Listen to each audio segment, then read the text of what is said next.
আসসালামু আলাইকুম সুপ্রিয় দর্শক, আশা করি ভালো আছেন।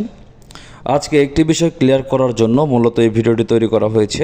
সেটি হচ্ছে যে অনেকের মনে প্রশ্ন ছিল যে নগদ অ্যাকাউন্ট কি আসলে বাতিল হয়ে যাবে বা নগদ কি বাতিল হয়ে যাবে কি না, এই বিষয়ে সকলের মনে একটি কনফিউশন ছিল।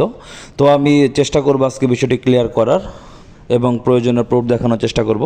সেক্ষেত্রে প্রথমে বলে রাখি যে আমরা সকলে জানি যে নগদ মূলত ডাক বিভাগের একটি প্রতিষ্ঠান, ঘটনাটি সত্য। এবং আবার অনেকে এটাও জানি যে নগদ মূলত একটি বেসরকারি প্রতিষ্ঠানও, এটিও সত্য। মানে মূল কথা হচ্ছে যে নগদ আসলে 51% মানে 51% হচ্ছে ডাক বিভাগের প্রতিষ্ঠান এবং বাকি 49 মানে 49% হচ্ছে বেসরকারি একটি প্রতিষ্ঠানের ইনভেস্ট করা। মোটামুটি 50-50 মানে 50% গভর্নমেন্ট এবং 50% নন গভর্নমেন্ট। তো আসলে যেহেতু দল বদল হয়েছে, সরকার বদল হয়েছে, এখন কি নগদ চলে যাবে কিনা এই বিষয়টা কনফিউজড হয়েছে।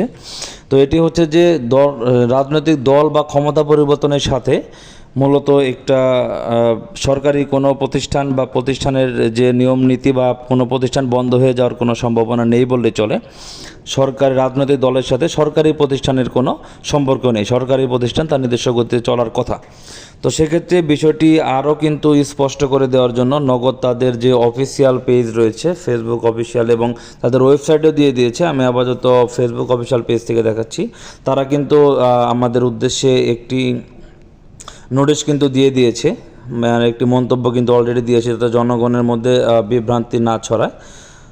এর জন্যই নগদ মূল্যের বিজ্ঞপ্তি প্রকাশ করেছিল যে সংশ্লিষ্ট সকলে অবগতির জন্য জানানো যাচ্ছে যে নগদ বাংলাদেশ ব্যাংক অনুমোদিত বাংলাদেশ ডাক বিভাগের একটি মোবাইল আর্থিক সেবা, সাশ্রয়ী এবং উদ্ভাবনী সেবায় গত 5 বছরে নগদ 9 কোটি গ্রাহকের বিশ্বাস এবং ভালোবাসায় বেড়ে উঠেছে।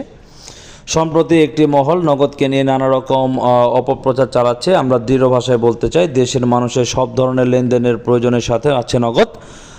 আগামী দিনেও ডিজিটাল ব্যাংকিংয়ের সকল সেবা নিয়ে নগদ আপনাদের পাশেই থাকবে। ভালো থাকুন, নগদের সাথে থাকুন। মানে এ থেকে একটি বার্তা পাওয়া যায় যে নগদ আপনাদের সাথে ছিল এবং আছে, এবং নগদের যে বর্তমানে অর্থ রয়েছে এটা নিরাপদ। তবে বর্তমানে এই সিচুয়েশনে নগদের হয়তো বা লেনদেনটা কিছুটা স্লো, তো আশা করি এটি খুব দ্রুতই ওভারকাম করবে।